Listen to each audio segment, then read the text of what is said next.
बहक गईलू आगे पीछे नहीं बुझलू बहक गईलू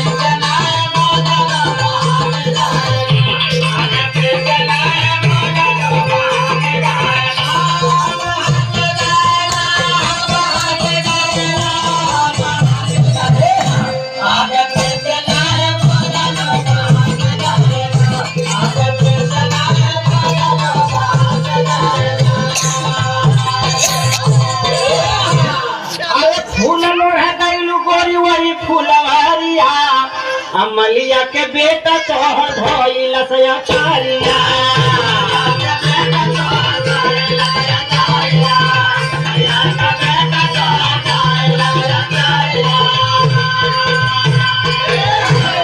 अरे नाकी में पहिर के तीन पातिया झूला दिया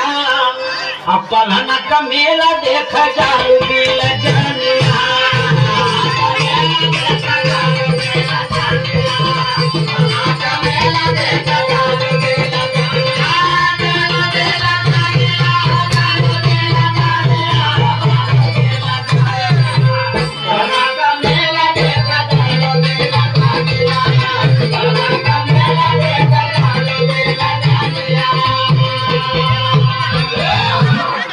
पढ़ना के मेला में चलू अठिलाई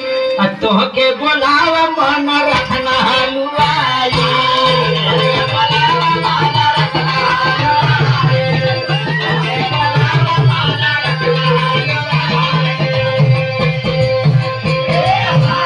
तोहरे झूलनिया पे गोली चली जाई